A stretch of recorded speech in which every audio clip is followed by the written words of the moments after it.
అనేటువంటి ఒక యాత్రను చేస్తున్నారు మన డాక్టర్ యజ్ఞ పవన్ కుమార్ శర్మ. వీరు ఒక యాత్ర చేస్తూ వస్తున్నారు.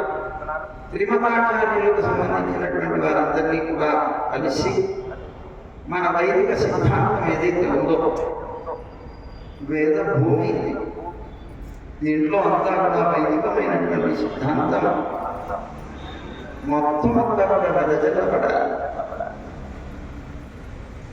కర్మభూమి, వేదం మనకి కర్మని ప్రేరేపించింది కనుక ఆ కర్మ చేయబడేటువంటి విధానం వేదం ద్వారానే మనం తెలుసుకుంటున్నాం కనుక వేదాన్ని వృద్ధిపరచాలి. వేదం స్థిరంగా ఉండేలాగా మనందరం కూడా జీవించాలి. దాంతోపాటు వేదంలో ఏవైతే చెప్పబడ్డాయో ఆ ధర్మాలన్నింటినీ మనం ఆచరించాలి. ఇవి బోధించాయి త్రిమతాలు కూడా. ఆ త్రిమతాల యొక్క సారాన్ని, అంటే ఆ దర్శనాల యొక్క తత్వాన్ని అందరూ కూడా తెలుసుకోవాలి అని, తద్వారా మన యొక్క హిందూ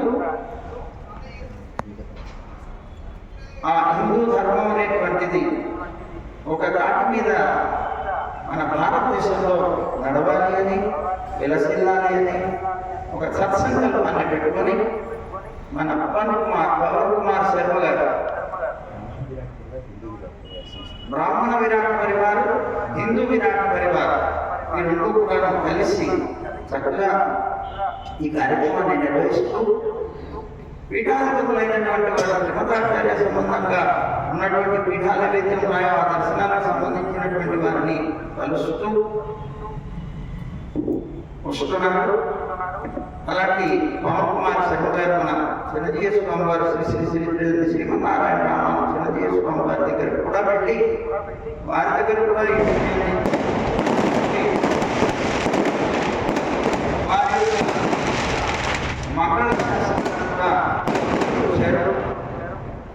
మంగళాశాసనాన్ని పొంది ఇక్కడికి వచ్చారు. ఇక్కడ కూడా అందరికీ కూడా తెలియచేయాలనేటువంటి ఉద్దేశం. దాంతోపాటుగా వ్యాసుని యొక్క మూర్తిని ప్రతిష్ఠ చేయాలని, ఆవిష్కరింప చేయాలని ఒక సంకల్పం. ఆ మూర్తిని కూడా తీసుకొని వచ్చారు.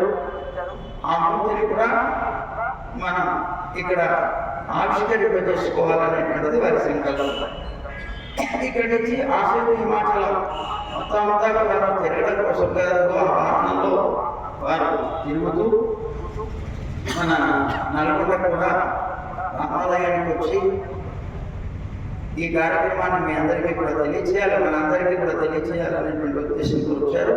వారు పూర్తిగా దాని గురించి వివరంగా చెప్తారు. వారికి అనేక మంగళాశాసనాలు చూస్తున్నాను.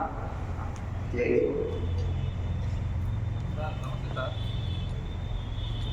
సార్.